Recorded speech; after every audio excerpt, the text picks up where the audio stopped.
ওং অজ্ঞানতিমিরান্ধস্য জ্ঞানাঞ্জনশলাকয়া চক্ষুरुन्मीलितं येन तस्मै श्रीगुरवे नमः। वाञ्छाकल्पतरुभ्यश्च कृपा सिन्धुभ्यैव च पतितानां पावनेभ्यो वैष्णवेभ्यो नमो नमः। श्रीकृष्ण चैतन्य प्रभु नित्यानंद श्री अद्वैत गदाधर श्रीवासादि श्री गौरभक्तवृंद। हरे कृष्ण कृष्ण कृष्ण हरे हरे, हरे राम राम राम हरे हरे। কৃষ্ণের প্রতি ক্ষমা বা প্রসন্ন ভাব। মহাপ্রভু রাধা ভাব নিয়ে কৃষ্ণের প্রতি ক্ষমা প্রার্থনা করছেন, প্রসন্ন ভাব দেখাচ্ছেন। তুমি নাথ ব্রজপ্রাণ, ব্রজের কর পরিত্রাণ, বহু কার্যে নাহি অবকাশ। তুমি আমার রমণ, সুখ দিতে আগমন, এ তোমার বৈদগ্ধ বিলাস।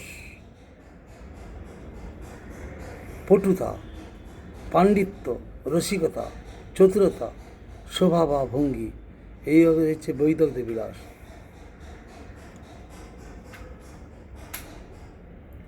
মোর বাক্য নিন্দা মানি, কৃষ্ণ ছাড়ি গেলা জানি। শুনো মোর এ স্তুতি বচন, নয়নের অভিরাম, তুমি মোর ধন প্রাণ, হাহা পুনঃ দেহ দর্শন। স্তম্ভ, কম্প, প্রচ্ছেদ, বৈবর্ণ, অশ্রু, স্বরভেদ, দেহ হইল পুলকে ব্যাপিত। হাসে কান্দে নাচে গায় উঠি ইতিউতি ধায়, ক্ষণে ভূমে পড়িলা মূর্ছিত। অষ্টসাত্ত্বিক বিকারের অন্যতম।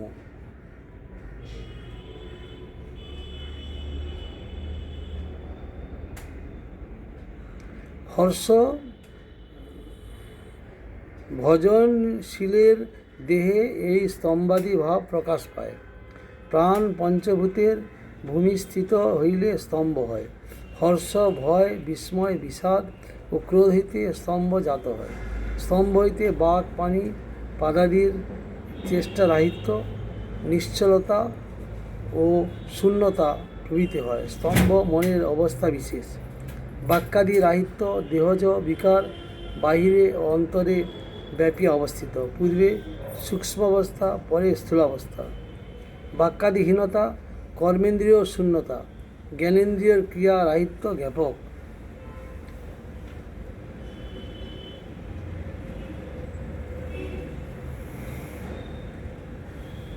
কম্প, বিশেষ ভয়, ক্রোধ ও হর্ষাদি দ্বারা যাহাতে গাত্রের চাঞ্চল হয়, তাহার নাম বেপথু বা কম্প। সেদ, হর্ষ ও ভয় ক্রোধাদিজনিত যাহা দেহের ক্লেশ জন্মায়, তাকে সেদ বলে। বৈবর্ণ, বৈবর্ণ হচ্ছে বিষাদ, ক্রোধ ও ভয় প্রভৃতি হইতে দেহের বর্ণ বিকারককে বৈবর্ণ বলে। বৈবর্ণ হইলে মলিনতা ও কৃশতা প্রভৃতি বলা হয়। অশ্রু, হর্ষ, ক্রোধ ও বিষাদাদি দ্বারা বিনা প্রযত্নে চক্ষুতে যে জল উদ্গম হয়, তাহার নাম অশ্রু। হর্ষজনিত অশ্রুতে শীতলতা এবং ক্রোধাদিজনিত অশ্রুতে উষ্ণতা লক্ষিত হইলেও সকল অশ্রুতেই চক্ষুর চঞ্চলতা, রক্তবর্ণতা ও মার্জনাদি দেখা যায়।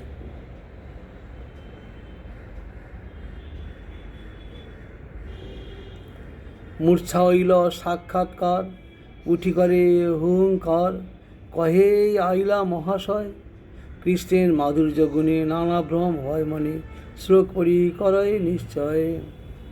মার স্বয়ং নু মধুরদ্যুতি মণ্ডলং নু, মাধুর্যমেব নু মনোনয়নামৃতং নু, বেনিমিজ নু মম জীবিত বল্লভ নু, কৃষ্ণ অয়মভূদয়তে মম লোচনায়।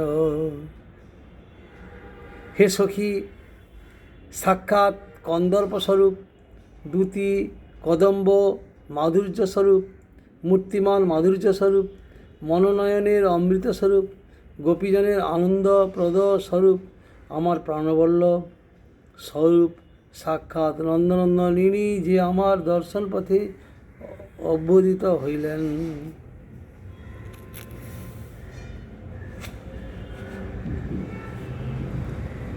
কিবা এই সাক্ষাৎকার দ্যুতিবিম্ব মূর্তিমান, কি মাধুর্য স্বয়ং মূর্তিমন্ত, কিবা মনোনয়নোৎসব, কিবা প্রাণবল্লভ, সত্য কৃষ্ণ আইলা নেত্রানন্দ। গুরু নানা ভাবগণ, শিষ্য প্রভুর তনুমন, নানা রীতে সতত নাচায়, নির্বেদ বিষাদ দৈন, চাপল্য হর্ষ ধৈর্য মন্য মন্য, এই নিত্যে প্রভুর কাল যায়। চণ্ডীদাস বিদ্যাপতি রায়ের নাটক গীতি, কর্ণামৃত শ্রী গীত গোবিন্দ, স্বরূপ রামানন্দ শনে মহাপ্রভু রাত্রি দিনে, গায় শুনে পরম আনন্দ। পুরীর বাৎসল্য মুখ্য, রামানন্দের শুদ্ধ সখ্য, গোবিন্দাদের শুদ্ধ দাস্যরস, গদাধর জগদানন্দ স্বরূপের মুখ্য রসানন্দ, এই চারিভাবে প্রভু বশ। রামানন্দ পরমানন্দ পুরীর মুখ্য রস মধুরস বলছেন। লীলা সুখ মত্তজন, তাহা হয় ভাবোদ্গম, ঈশ্বরে সে কিয়া ইহার বিস্ময়, তাহে মুখ্য রসাশ্রয় হইয়াছেন মহাশয়, তাতে হয় সর্বভাবোদয়ে। লীলাসুখ বিল্বমঙ্গল গোস্বামী, ইনি শিষ্যন মিশ্র নামক দাক্ষিণাত্য ব্রাহ্মণ, গার্হস্থ ধর্মশাস্ত্র অনুসারে জীবনযাপন করিতে করিতে চিন্তামণি বেশ্যার উপদেশক্রমে বৈরাগ্য অবলম্বনপূর্বক শান্তি শতক রচনা করেন। পরে কৃষ্ণ বৈষ্ণব কৃপায় ভক্তি লাভ করত বিল্বমঙ্গল গোস্বামী নাম প্রাপ্ত হইয়া কৃষ্ণ কর্ণামৃত গ্রন্থ রচনা করেন। তাহার প্রেমোন্মত্ত ভাব দেখিয়া লোকে তাহাকে লীলাসুখ বলিতেন। পূর্বে ব্রজ বিলাসে, যেই তিন অভিলাষে, যত্নেহ আস্বাদনা কহিল, শ্রীরাধার ভাবসার আপনে করি অঙ্গীকার, সেই তিন বস্তু আস্বাদিল।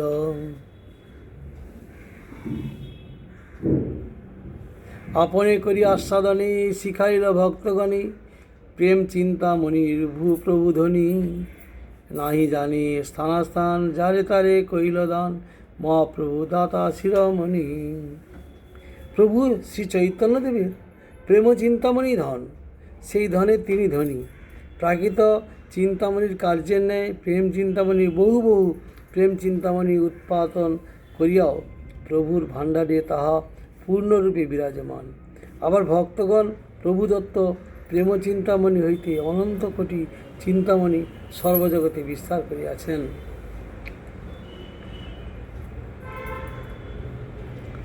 এই গুপ্ত ভাব সিন্ধু ব্রহ্মা না পায় এক বিন্দু, হেনধন বিলাইল সংসারে, ওইছে দয়ালু অবতার, ওইছে দাতা নাহি আর, গুণ কেহ নারে বর্ণিবারে। আজ শ্রীকৃষ্ণ রাধাভাব অঙ্গীকার করে কলিকালে এসে প্রেমধন বিতরণ করছেন।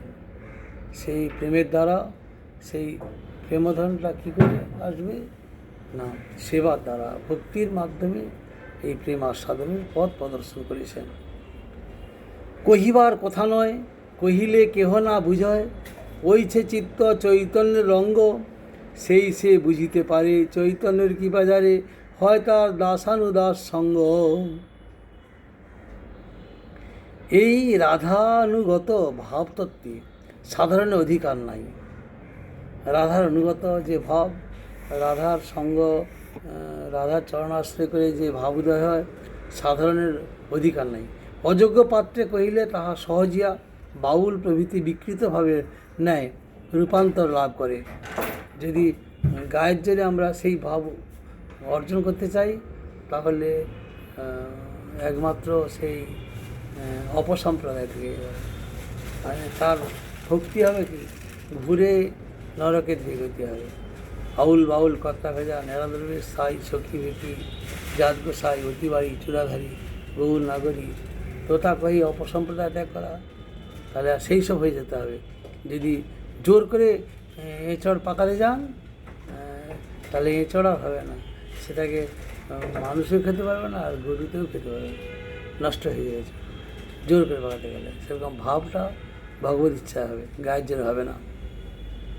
চৈতন্য লীলা রত্ন সার, স্বরূপের ভাণ্ডার, তেহ থুইল রঘুনাথের কণ্ঠে, তাহা কিছু যে শুনিল তাহা ইয়া বিস্তারিল, ভক্তগণে দিনু এই ভেটে।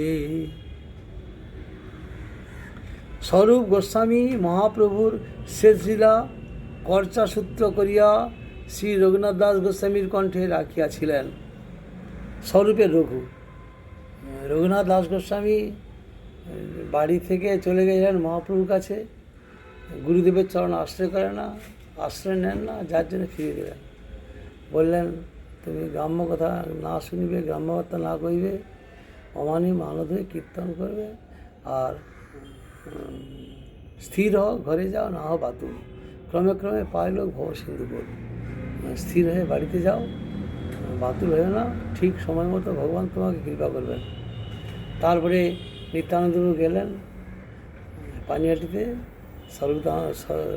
রঘুনাথ দাস গোস্বামী গেলেন, সেখানে তার মস্তকে চরণ দিয়ে বললেন, আয় চোরা, দণ্ড দে, আমার ভক্তগণকে দধিচেরা মস্তক করা।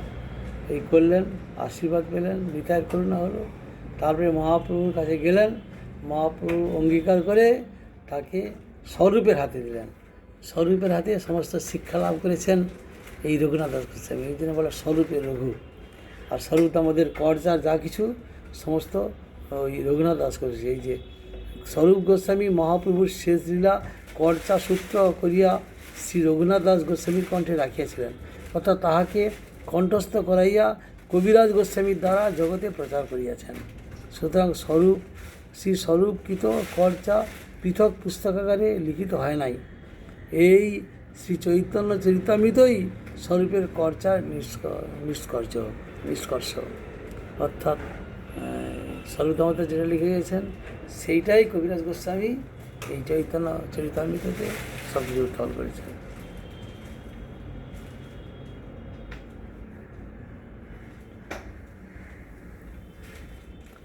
যদি কেহ হেন কয় গ্রন্থ কইল শ্লোকময়, ইতর জনে নারিবে বুঝিতে, প্রভুর যেই আচরণ সেই করি বর্ণন, সর্বচিত্ত নারী আরাধিতে। যারা উত্তম ভক্ত বা প্রকৃত ভজন করার জন্য এসেছেন, ভগবানকে পাওয়ার জন্য এসেছেন, তাদের হৃদয় স্ফূর্তিপ্রাপ্ত হবে, সবার হৃদয় নয়। নাহি কাহা সবিরোধ, নাহি কাহা অনুরোধ, সহজ বস্তু করি বিবরণ, যদি হয় রাগদ্বেষ তাহা হয়ে আবেশ, সহজ বস্তু না যায় লিখন। মন সরল হলেই এসব জানা যাবে, না হলে জানা যাবে না। যে বানাহি বুঝে কেহ, শুনিতে শুনিতে সেহ, কি অদ্ভুত চৈতন্য চরিত, কৃষ্ণে উপজীবে প্রীতি, জানিবে রসে রীতি, শুনিলেই বড় হয় শীত। ভাগবত শ্লোকময় টিকা তার সংস্কৃত হয়, তবু কইছে বুঝে ত্রিভুবন। ইহা শ্লোক 2-4 তার ব্যাখ্যা ভাষা করি, কেনে না বুঝিবে সর্বজন।